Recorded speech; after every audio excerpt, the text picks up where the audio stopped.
तर उद्योग आणि मराठी भाषा मंत्री उदय सामंत यांनी राज ठाकरे यांची भेट घेतलेली होती। राज ठाकरे यांच्या शिवतीर्थ निवासस्थानी राज ठाकरे आणि उदय सामंत यांच्यामध्ये जवळपास 45 मिनिटं बैठक ही पार पडली। बँका अन्य आस्थापनांमध्ये मराठी भाषा वापरण्याच्या मुद्द्यावर या दोघांमध्ये चर्चा झाल्याची माहिती मिळते। मराठीच्या मुद्द्यावरून मनसे आक्रमक झालेली होती। बँका आणि अन्य आस्थापनांमध्ये मराठी वापरलीच पाहिजे अशी मागणी सातत्यानं खरंतर मनसेकडून केली जात होती आणि त्याच मुद्द्यावर सुद्धा या बैठकीत चर्चा झाल्याचं समजतंय।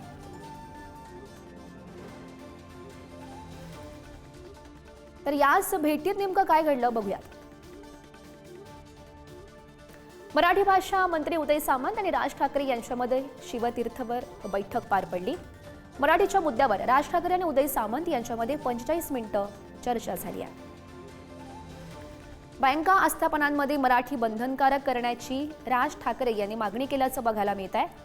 मराठी वापरासाठी सरकारनं कठोर पावलं उचलण्याची सुद्धा राज ठाकरे यांनी मागणी केली आहे। मराठी भाषा मराठी माणसावरील अत्याचार अन्याय सहन करणार नाही असा इशारा सुद्धा राज ठाकरे यांनी दिला। मराठी बोलणार नाही अशी मुजोरी करणाऱ्यांवर कारवाईची सुद्धा राज ठाकरे यांनी मागणी केल्याचं बघायला मिळालं।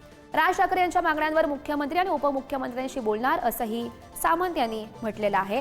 मराठीच्या मुद्द्यावर आणि राज ठाकरे यांच्या मागण्यांवर पुढील आठवड्यात बैठक होणार असंही सामंत यांनी राज ठाकरेंना सांगितलं। मराठी भाषा मंत्री उदय सामंत यांच्यामध्ये आणि राज ठाकरेंमध्ये ही बैठक झाली। बैठकीत नेमकं काय काय घडलेलं होतं ते आपण ग्राफिक्सच्या माध्यमातून बघत होतो।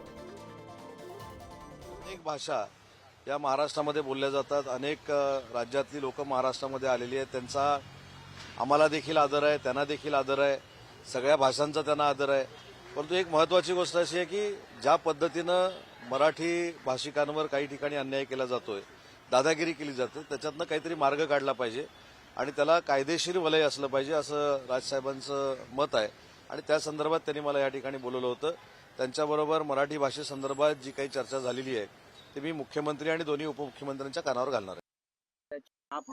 चहा पाण्याचे कार्यक्रम, पान सुपारीचे कार्यक्रम होतात आणि वेगळ्या वेगळ्या विषयांवर होतात। कधी मराठीच्या विषयावर होतात, कधी अजून काही विषयावर होतात आणि असे सांस्कृतिक कार्यक्रम तिथे शिवाजी पार्कला व्हायला पाहिजे। नाहीतर तिकडलं मराठी पण त्या भागातलं नष्ट होतं। नाव मराठी भाषेचं असतं, पडद्यामागे काय चालतं त्याची इत्यंभूत माहिती आमच्याकडे येत असते।